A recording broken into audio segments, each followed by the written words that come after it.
ya mawasiliano nchini CA kupiga marufuku uagizaji wa vifaa vya kielektroniki zikiwemo simu ambazo zinatumia chaja ambazo si za Type C. Baadhi ya wauzaji na watumiaji wa aina hizo za chaja hawana habari kuhusu marufuku hayo.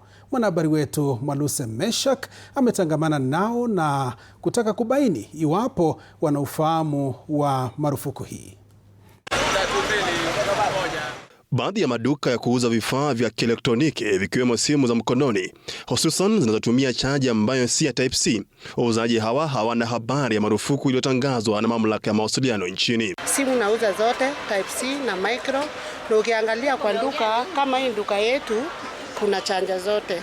Kuna wakulima wadogo wana afford kununua hizi chanja za micro. Kwa sasa waagizaji na wauzaji wa simu na chaja ambazo si za Type C huenda wakakadiria hasara kubwa iwapo marufuku hii ya mamlaka ya mawasiliano itatiliwa maanani.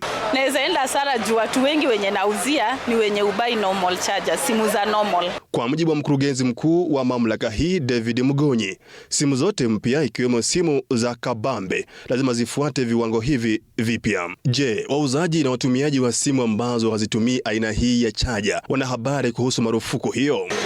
Wakitoa watu wengi watakosa simu juu watu wengi hutumia hiyo normal charger. So mimi kimaoni yangu siwezi penda hiyo normal charger iondolewe. Kwenye mahojiano na runinga hii, wauzaji wengi wameonekana kutofahamu kuhusu tangazo hilo na wangali wanauza bidhaa hizo. Kwa sasa wauzaji hao wanataka serikali kuwashirikisha vikamilifu kabla ya utekelezwaji wake, kwani wengi wanaamini kuwa simu zinazotumia chaja ya kawaida ndizo hununuliwa na Wakenya wengi. Kwa mujibu wa mamlaka ya mawasiliano, vifaa ambavyo vinatakiwa kutumika vinatakiwa kuwa na nambari ya email halali na kuendana na viwango vya kitaifa vya umeme. So hata wakisema wabanizo simu za USB walete hizi zingine za Type C, kuna wenye hawata afford. Aidha, CA inadai kuwa sheria hii inalenga kuboresha usalama na ufanisi wa watumiaji kote nchini.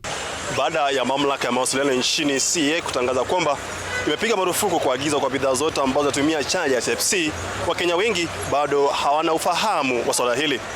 Mwaluse Meshak, TV47, Nairobi.